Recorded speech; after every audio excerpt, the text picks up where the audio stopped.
Mi nombre es Esteban Núñez. Tengo 71 años y, aunque siempre me consideré un hombre de rutinas simples y pasos tranquilos, aprendí que la quietud también puede ser una máscara bajo la que se esconde una tormenta. Aquella noche, en la mesa grande de la casa de mi hija, lo entendí todo de golpe, sin necesidad de que nadie me lo explicara. Fue un instante breve, un hilo de voz al otro lado de una llamada que mi yerno atendió como quien cierra una puerta sin hacer ruido. Lo escuché desde mi silla, con el plato aún tibio delante, y supe que la vida que yo conocía podría desaparecer después del postre. No siempre fui el viejo al que algunos creen que hay que manejar. Fui ingeniero durante 45 años. Levanté puentes que todavía sostienen camiones de madrugada y carreteras por las que familias enteras van a la playa en verano. Ahorré, planifiqué, anoté cada gasto con su recibo doblado dentro de sobres fechados. Me jubilé a los 65 con una casa pagada, un coche modesto pero fiable, y la satisfacción de poder invitar a mis nietos a helado sin mirar el precio. Mi esposa, Julia, murió 2 años antes de que comenzara esta historia. Con su ausencia aprendí que hay silencios que pesan como armarios. Por eso me mudé cerca de mi única hija, Ana, para ayudarla con sus niños y no perderme la música sencilla de una familia a la hora de la cena. Ana enviudó joven. Su marido Miguel era de los buenos, trabajador, paciente, risueño a su manera. Un accidente lo arrancó de golpe de nuestras sobremesas y dejó 2 niños, Mateo y Lola, con preguntas difíciles que nadie sabe responder sin que se le quiebre la voz. Yo hice lo que hace un padre cuando el mundo del hijo se desmorona. Me acerqué, cociné, llevé y traje mochilas, aboné la luz cuando la cuenta se atrasaba y aprendí a callar a tiempo cuando Ana necesitaba llorar sin testigos. Fue entonces cuando apareció Darío Salas. 45 años, trajes impecables, sonrisa de catálogo y tarjetas brillantes que anunciaban gestión patrimonial, inversiones inmobiliarias, proyectos. Lo trajo una amiga de Ana que lo conocía del gimnasio. Dijo que era formal, que parecía serio, que había pasado cosas duras en su vida y quería rehacerla.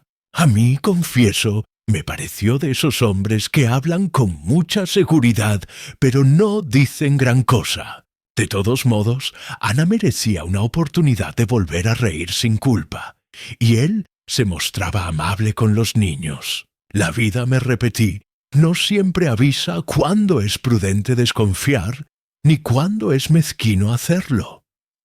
Durante los primeros meses, Darío fue el yerno soñado. Llevaba flores los domingos, arreglaba una bisagra, aplaudía el dibujo de Lola como si fuera de museo. Hablaba de proyectos y compras, de departamentos en preventa y lotes con plusvalía asegurada. Sin embargo, cuando la conversación tomaba rumbo técnico y yo preguntaba por la escritura, la zonificación o la financiación, su respuesta cambiaba a una niebla de palabras. Todo controlado, Esteban. Es mejor no saturar con detalles. Aquella frase me dejó una marca leve, como una astilla. No duele, pero sabes que está. Con el tiempo, Darío y Ana se casaron. La ceremonia fue preciosa y, para mi sorpresa, él pagó casi todo. Inversión en la familia, repitió más de una vez. Compraron una casa más grande al poco tiempo y me ofrecieron un cuarto propio con biblioteca y ventana al jardín. Lo acepté emocionado. Vivir con mis nietos era escuchar su risa al levantarse y sentir que el mundo, aunque dolido, todavía tenía su música. Los primeros signos del cambio fueron sutiles. Un día, Darío cambió todas las cerraduras por seguridad. No me dio copia de mi puerta para evitar extravíos del llavero. Y dijo que siempre habría alguien en casa para abrirme. Un martes instaló cámaras por prevención. Yo pregunté si podían apuntar al patio y no a la sala donde suelo leer. Él sonrió como quien concede un capricho y movió una. Pero otras dos siguieron mirando la rutina de todos. Ana, entre trabajo y escuela de los chicos, apenas reparó en los detalles. La vida apura y uno confía en quien ama. Luego vino el control del dinero familiar. Ana, que siempre había llevado sus cuentas a lápiz en una libreta, aceptó organizar todo bajo la supervisión de Darío. «Centralizar es más eficiente», aseguraba, y aunque no me correspondía entrometerme, me empezó a inquietar que hasta los gastos pequeños pidieran su aprobación. De pronto, mis aportes para la casa se convirtieron en cuotas de convivencia, sumas discretas al principio, justificadas con un «es justo, papá». Luego cifras más altas para arreglos que nunca veía. El techo, la caldera, el portón. Pedí facturas y me dieron papelitos escritos a mano con fechas borrosas y firmas que parecían aprendidas. A esa altura ya llevaba tiempo prestando atención. No discutía, observaba.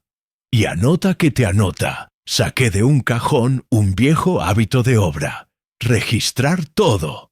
Escribí fechas, montos, conceptos. Fotografié recibos. Guardé mensajes. La desconfianza, cuando es una sospecha limpia y no un prejuicio, te obliga a ordenar. Y ordenar, aprendí, da una calma rara. Tomé, además, una decisión que me cambiaría el camino. Contraté a un investigador, un hombre sobrio, sin corbata, con paciencia para escuchar y talento para leer lo que otros pasan por alto. Le di el nombre completo de Darío, las empresas que decía tener, sus supuestos socios, y me senté a esperar sin apuro. 2 semanas más tarde, el investigador puso sobre mi mesa un dossier grueso que olía a tinta reciente y a revelación. Darío no era un gestor patrimonial, era un profesional del engaño. Se había casado 3 veces antes, siempre con viudas o separadas con patrimonio. En todos los casos, la promesa de seguridad había dado paso a un drenaje discreto de cuentas y a transferencias en beneficio de la familia. Cuando las mujeres reclamaban, él se volvía un humo fino. Demandas, denuncias, expedientes abiertos. Nada firme por falta de pruebas contundentes, pero la misma secuencia repetida con precisión de receta. El informe, además, traía lo que menos quería leer y más necesitaba saber. Darío llevaba meses hurgando en mis finanzas. Tenía anotados mis ahorros, el valor de mi antigua casa, mis seguros y hasta las cuotas de un pequeño plan de salud que pago desde que me jubilé. Había un plan con etapas, como si mi vida fuera una obra en ejecución. Primero, ablandar. Segundo, administrar. Tercero, incapacitar. Esa última palabra me pinchó como una aguja helada. Para ejecutar la tercera fase, decía el documento, 6. El estafador suele conseguir certificados médicos que acreditan deterioro cognitivo. Se acerca a abogados ágiles y elabora una narrativa de desorientación del adulto mayor. A partir de ahí, residencia geriátrica, control total de los bienes y de la firma, y silencio. Respiré hondo. Miré por la ventana a mis nietos, que jugaban a patear una pelota desinflada, y me prometí que si el plan tenía etapas, la mía también. Empecé por mi cabeza. Pedí evaluaciones neurológicas y cognitivas con 3 especialistas independientes. Exámenes, pruebas, informes. Todos concluyeron lo obvio. No había signos de demencia ni de deterioro. Conservé los documentos en una carpeta azul, con separadores y copias certificadas. Luego puse en orden mis papeles.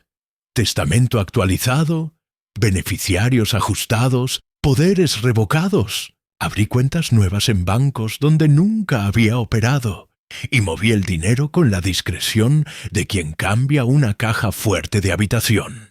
Notifiqué a mi abogado de confianza y a un fiscal retirado que conozco de mis tiempos de obras públicas. Les di nombres, fechas, patrones. Nadie, salvo 2 personas contadas, supo que yo estaba preparando mi propia obra. Mientras tanto, Darío aceleraba. Con voz dulce empezó a sugerirme que descanse. Esteban, me decía, a su edad no tiene sentido cargar con preocupaciones. Firme aquí un poder para que yo maniobre con los bancos. Usted se olvida de todo. Disfruta de sus libros, sus nietos y su siesta. Sonrió con una paciencia que a otros les parece encanto. A mí me sonó a guión. Ana, convencida por ideas de cuidado y por la fatiga de estar en el medio, también empujó sin querer. Papá, Darío entiende de estas cosas. ¿Por qué no le dejas ayudarte? Hubo una tarde en que todo quedó descubierto con una frase. Estábamos de cena en casa de Ana. Mesa larga, mantel claro, el guiso de lentejas que hace la casa oler a invierno. Darío se levantó para atender una llamada del banco. Caminó hacia el pasillo creyendo que su voz se diluiría entre platos y conversaciones. Pero en las casas, como en las obras, el sonido viaja por sitios donde uno menos espera. Sí, está todo a punto. Hoy no vuelve a dormir aquí. Mañana temprano ya está ingresado. Supe que hablaba de mí con la certeza que duele y ordena a la vez. No lo interrumpí. Seguí comiendo despacio. Metí la cuchara, la saqué, mastiqué, tragué, respiré. Si tenían un plan, yo tenía el mío. Cuando regresó, le sonreí. Me preguntó con falso entusiasmo por la gran aventura del día siguiente. Contesté que uno nunca está más preparado que cuando los otros te subestiman. Terminé la cena, serví un poco más de pan a Mateo, ayudé a Lola con su vaso. Y, al final, cuando el café ya perfumaba la mesa, saqué del bolsillo una pequeña grabadora. «Quédate a escuchar», le dije. Reproduje el fragmento de la llamada. La voz de Darío sonó nítida, sin escudos. Ana me miró con una mezcla de confusión y miedo. Darío trató de reír. Dijo que era un malentendido, que no se trataba de mí, sino de un caso de su trabajo, que yo, a veces, me hacía ideas. Coloqué entonces sobre la mesa la carpeta azul. Empecé por los papeles más tibios. Evaluaciones médicas, informes de capacidad, certificados. Seguí con los recibos falsos, las sumas sin respaldo, los mensajes donde me aconsejaba firmar sin leer. Y, al final, abrí el dossier del investigador. Fotografías, matrimonios previos, testimonios, maniobras. Ana leyó en silencio, página por página, y su rostro fue palideciendo con un dolor que al padre le aprieta el pecho, porque el engaño a los hijos duelen 2 veces, por lo que les hicieron y por lo que no vimos a tiempo. Antes de que él pudiera recomponer su discurso, marqué un número que tenía preparado desde la mañana. «Inspector Ramírez», dije, «puede venir. Todo está listo». Habíamos hablado semanas antes. Le dejé claro que si yo prendía esa mecha, debía haber velocidad y procedimiento impecable. 5 minutos después, 2 patrullas estacionaron frente a la casa. El inspector entró con orden judicial. Leyó cargos: estafa reiterada, falsedad documental, tentativa de abuso patrimonial contra persona mayor. Darío ensayó el papel de víctima improvisada. Dijo que yo estaba confundido, que alguien me manipulaba, que mis pruebas eran fabricadas. El inspector lo escuchó con la paciencia que otorga el saber. Luego le colocó las esposas con la serenidad de quien ajusta un perno en su lugar. Nadie gritó, solo Ana sollozó, no por perder a un marido que en realidad nunca tuvo, sino por ver con un golpe qué hondo había sido el engaño. Esa noche no dormimos mucho. Los niños, intrigados y somnolientos, preguntaron cosas que respondimos con dulzura y sin detalles. Y cuando por fin la casa se quedó en silencio, Ana y yo hablamos como nunca. Le conté lo que sospeché. lo que averigüé, lo que había hecho para resguardar su futuro y el de los chicos. Le expliqué que la manipulación no siempre suena a gritos, suele sonar a consejo insistente, a halago programado, a abrazo que te deja sin llave. Los meses siguientes fueron una combinación extraña de justicia y duelo. La fiscalía armó un caso sólido. Otras mujeres aparecieron y contaron la misma secuencia, con distintos muebles, la misma coreografía con diferentes cortinas. Yo declaré con calma y documentos. La defensa de Darío intentó desarmar mis informes, sembrar dudas sobre mis capacidades, manchar a los testigos. La evidencia no se inmutó. Hubo sentencia. 12 años de prisión, reparación económica a víctimas, inhabilitación para administrar patrimonio ajeno. Ana revocó poderes. Vendimos la casa que había sido vitrina y compramos un hogar más pequeño, luminoso, sin rincones donde la confianza dejara de ser natural. Yo, que toda la vida construí para que otros transitaran seguros, me quedé pensando en los puentes invisibles que tantas personas mayores necesitan para cruzar estafas, soledades, presiones. Empecé a visitar centros de jubilados y comedores comunitarios. Llevaba mis carpetas, mis informes, mis errores, mis aciertos. Hablaba con voz clara para que no hiciera falta subir el volumen. No se trata de desconfiar de todos, decía, sino de confiar con método. Poco a poco, esa ronda de charlas se transformó en algo más grande de lo que imaginé. Gente que no conocía me escribía para contarme que un novio reciente pedía firmar papeles. Un asesor prometía duplicar ahorros por teléfono. Un sobrino amable quería aliviarle trámites a una tía y para eso pedía su clave. Yo respondía con paciencia y una regla sencilla. El amor y la ayuda nunca necesitan urgencia ni secretos. A sugerencia de un abogado amigo, fundé con 3 voluntarios una organización pequeña que bautizamos Mano Firme. El objetivo era simple: educar, acompañar y documentar. Un trípode. Abrimos un teléfono de consultas, armamos un equipo de verificación de antecedentes que trabajaba con bases públicas y un pequeño programa de acompañamiento para mayores que se sentían solos. No prometíamos milagros, ofrecíamos método. 5 señales de alarma repetíamos a quien nos escuchara.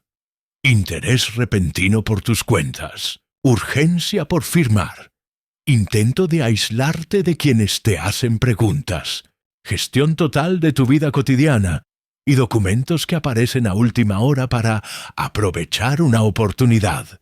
Cuando alguien nos contaba su caso, decíamos primero lo que nadie suele decirles: te creemos. Y después, paso por paso, enseñábamos a poner luz donde otros necesitan sombra. Las historias llegaron en oleadas. Un hombre de 73, Roberto, a punto de vender su casa por un negocio asegurado que su novia juraba conocer.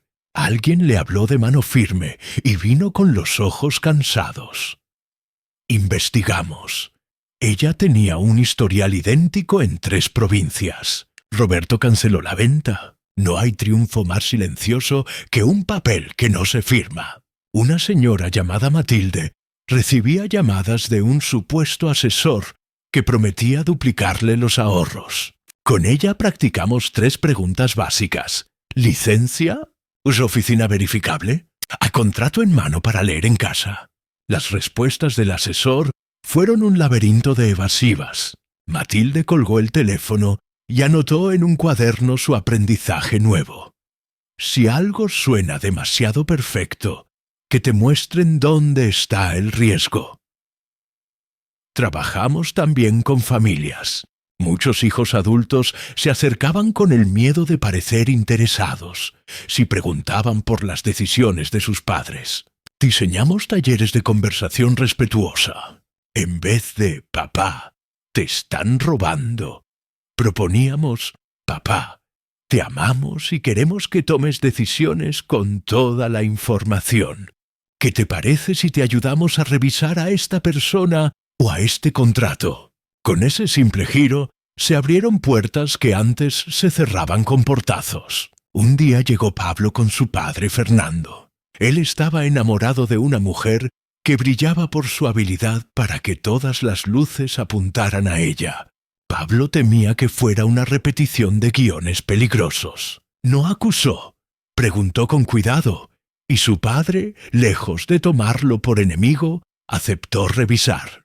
La investigación mostró un mapa de matrimonios sucesivos y herencias apresuradas. Fernando lo vio claro, y con dolor eligió preservar su vida. Pablo respiró hondo y lo abrazó, no como a un niño, sino como a un hombre que merece decidir con dignidad. A medida que Mano Firme crecía, también lo hacían los desafíos. Un grupo articulado, 3 hombres y 2 mujeres, trabajaba en ciudades distintas con un método afinado.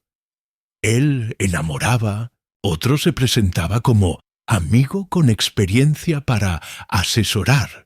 Una tercera recomendaba a un abogado aliado. Hicimos lo que sabíamos hacer: documentar.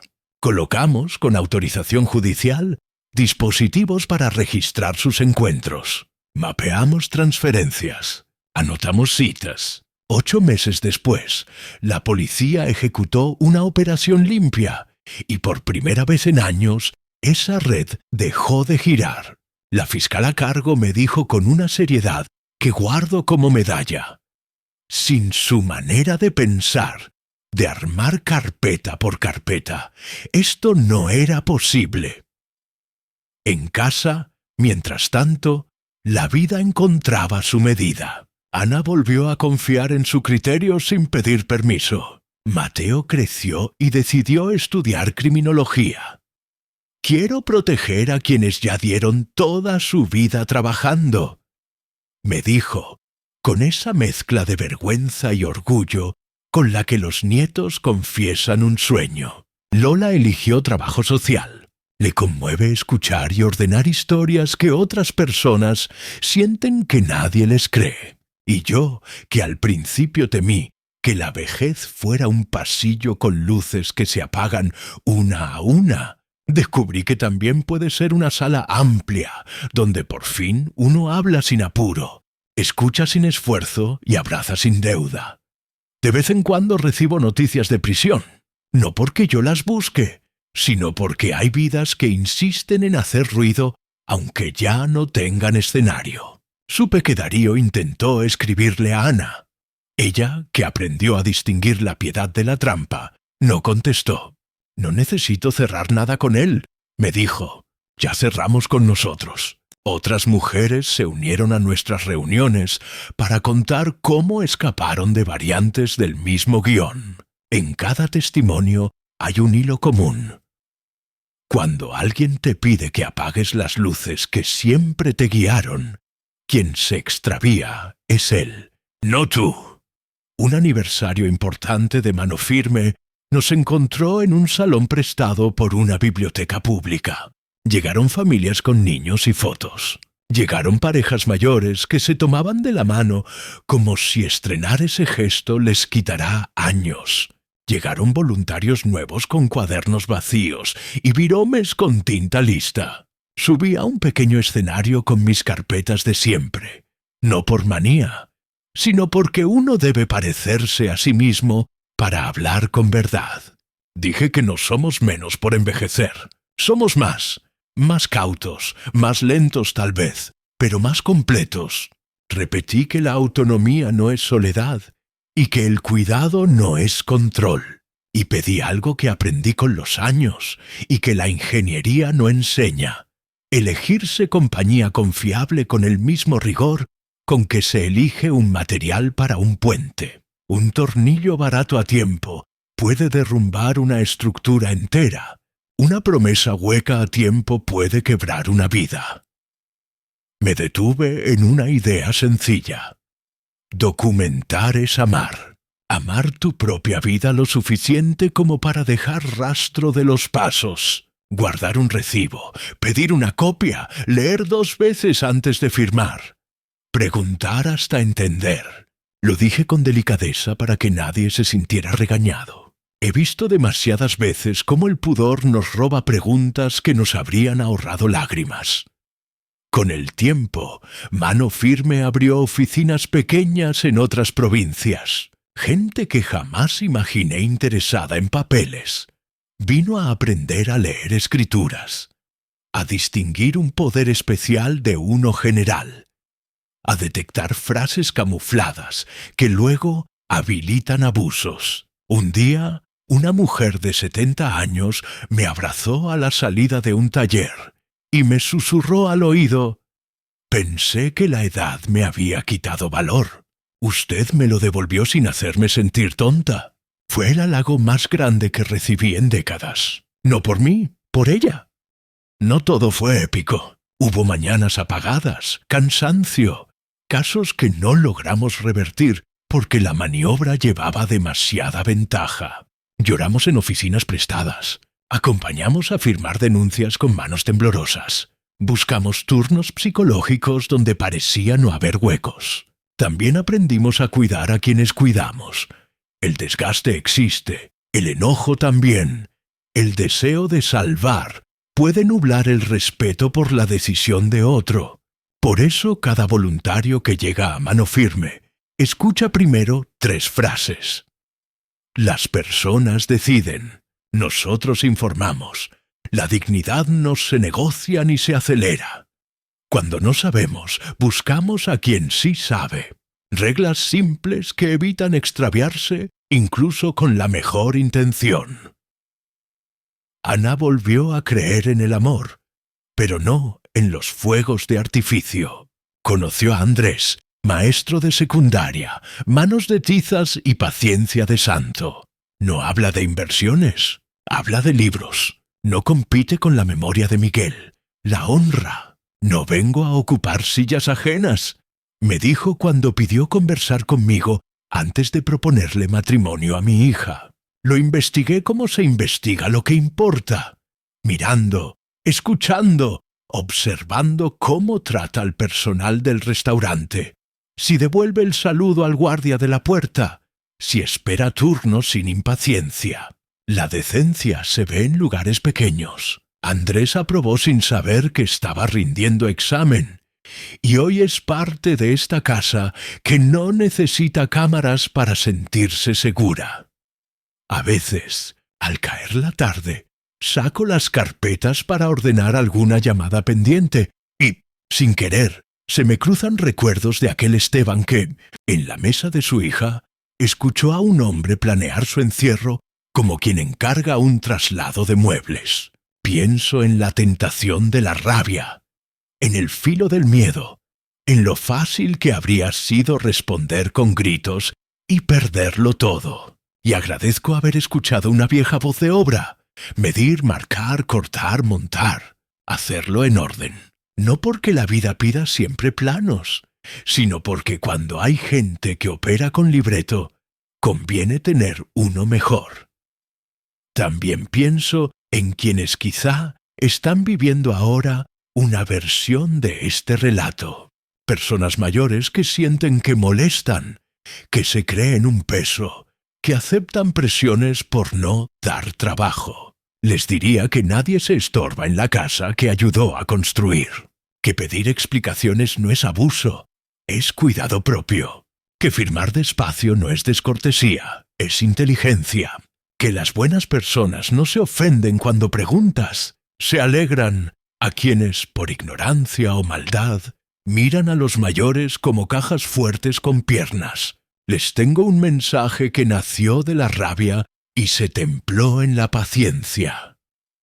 No somos presas fáciles. Aprendimos a leernos entre líneas, a agruparnos, a compartir alertas, a llamar a tiempo, a reconocer elogios que suenan a carnada. Y, sobre todo, aprendimos a transformar una herida en herramienta. La mía se llama Mano Firme. La de otros tendrá nombres distintos. Lo importante es que exista y que, al pronunciarla, uno sienta que vuelve a pisar suelo firme. Alguna mañana me sorprendo con los nietos en la mesa. Mateo trae apuntes de criminología. Me explica tipologías de fraude con términos que yo traduzco en anécdotas de obra. Lola planifica su práctica en un centro de día. Me cuenta cómo escuchó a una señora que, por primera vez en meses, se sintió Miranda a los ojos y no a la billetera. Ana se ríe cuando me pongo un poco solemne. Dice que podría vivir 2 vidas y no me alcanzaría para organizar todas las carpetas que quiero organizar. Yo le respondo que eso tal vez sea cierto, pero que un documento en su sitio puede ser la diferencia entre la calma y la catástrofe. Y entonces recuerdo aquella frase, la primera, la que descorrió el telón de todo. Hoy no vuelve a dormir aquí. Sirvió para más de lo que quiso su dueño. Fue la alarma exacta que activó todos mis mecanismos. El detonador de un plan que nació como necesidad y se convirtió en propósito. A veces, para seguir, hay que escuchar lo que otros dicen de ti cuando creen que no los oyes. No para odiar, sino para ordenar. No para vengarte, sino para proteger. Sigo siendo el hombre que pone el mantel, que pela una manzana con cuidado, que sabe cuál enchufe de la casa parpadea si se enchufa la pava y el microondas a la vez. También soy el que aprendió a encender una grabadora sin temblar, a pedir una orden judicial sin miedo, a sentarse en un estrado y decir, sí, eso fue así, mirando al juez a los ojos. Ninguna de esas versiones se contradice. Todas, juntas, me trajeron hasta aquí, a esta casa que huele a café y a libro nuevo, a esta mesa donde alguien pregunta, ¿me pasas la sal? Y yo siento, al alargar la mano, que la fuerza no siempre ruge, a veces simplemente sostiene. Cada vez que alguien llama a la puerta de mano firme, ofrezco lo mismo que me salvó. Tiempo, método, compañía. Les cuento que hay pasos y que no es necesario darlos solos. Que si sospechan, no están locos. Que si se sienten avergonzados, no se juzguen. La vergüenza es la herramienta favorita del estafador para que nadie hable. Que se escriben nombres, se guardan capturas de pantalla.